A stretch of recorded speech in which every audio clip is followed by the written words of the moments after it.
লাইফত কেতিয়াবা এক্সপেক্টেশ্যন নাৰাখিবা মানে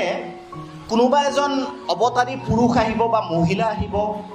তোমাৰ জীৱনটো একদম চেঞ্জ কৰি দিব তোমাৰ এটা আলাদিনৰ হাতত চাকি থাকিব তুমি চাকিটো মোহাৰি দিবা ঘঁহি দিবা তাৰপিছত জিন এটা ওলাই আহিব আৰু সুধিব বলো কিয় হুকুম হে মেৰে আকা কোনোবাই যদি সহায় কৰিলে ইটছ অ'কে নকৰিলে ইটছ অ'কে জীৱনটো একো নাই হৈ যায়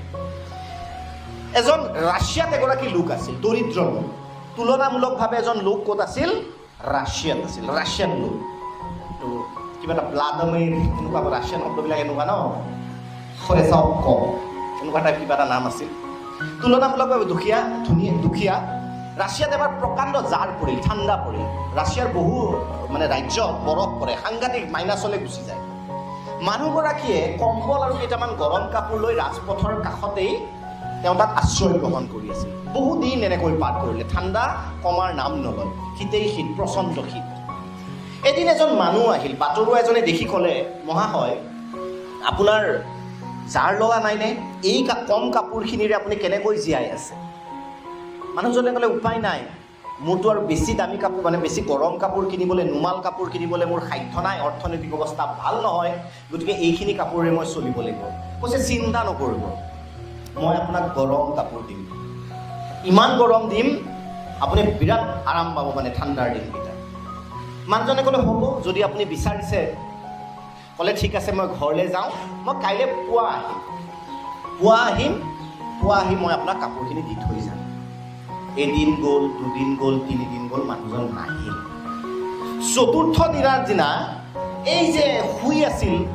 ফুটপাথত মানুহজন তেওঁৰ মৃত্যু হ'ল কিহত মৃত্যু হ'ল জাৰত মৃত্যু হ'ল ঠাণ্ডাত মৃত্যু হ'ল কিয় জানানে আশা এক্সপেক্টেশ্যন তাৰমানে ইমান দিনে মানুহজনৰ আশা আছিল যে কোনোবাই গৰম কাপোৰ আহি দিব গতিকে মানসিকভাৱে তেওঁ নিজকে প্ৰস্তুত কৰি লৈছিল মেণ্টেলি হি প্ৰিপেয়াৰ্ড হিমছেল্ফ যে মই এই জাৰটো এই কাপোৰখিনিৰে সহ্য কৰিম তেওঁ মেণ্টেলি কি আছিল ষ্ট্ৰং আছিল আৰু যিখিনি কাপোৰ আছিল সেই কাপোৰখিনিৰে সৈতে তেওঁ জাৰৰ সৈতে যুঁজিবলৈ সাজু আছিল কিন্তু মনত আশা আহিল যে আৰু গৰম কাপোৰ আহিব মানসিকভাৱে দুৰ্বল হৈ গ'ল আৰু বেছি ঠাণ্ডা লগা হ'ল আগতে কাৰণ ভাবি থাকে ৰৈ আছে যে ঠাণ্ডাটো পাৰ হৈ যাব কাপোৰ আহিব মানসিকভাৱে মানুহজন দুৰ্বল হৈ গ'ল গতিকে এফালে প্ৰচণ্ড জাৰ এফালে মানসিক দুৰ্বলতা দুইটাৰে সংমিশ্ৰণ হৈ মানুহগৰাকীৰ মৃত্যু সেইকাৰণে কেতিয়াও এক্সপেক্টেশ্যন নাৰাখিবা জীৱনত আশা নকৰিবা যে কোনোবাই তোমাক দিলে ভাল কথা নিদিলে নাই কোনোবাই তোমাক কিবা গাইড কৰি দিব কোনোবাই তোমাক কিবা হেল্প কৰি দিব কোনোবাই তোমাক এটা কিবা কৰি দিব সেই এক্সপেক্টেশ্যনটো কেতিয়াও নাৰাখিবা কাৰণ যেতিয়া এক্সপেক্টেশ্যন থাকিব সেই যে ফুটপাথৰ মানুহজনৰ নিচিনা তুমি মানসিকভাৱে দুৰ্বল হৈ ৰ'বা আৰু নিজতকৈ আনৰ ওপৰত বেছি ভৰসা কৰা হ'বা সেইকাৰণে আজিৰ পৰা আমি আনৰ ওপৰত এক্সপেক্টেশ্যন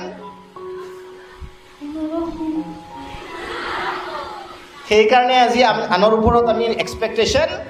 নাৰাখোঁ যি আছে নিজৰ আছে নিজে কৰিম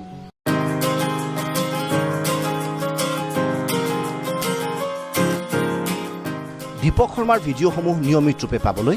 দীপক মটিভেটৰ চেনেলটো ছাবস্ক্ৰাইব কৰিব আৰু বেল আইকন প্ৰেছ কৰিবলৈ নাপাহৰিব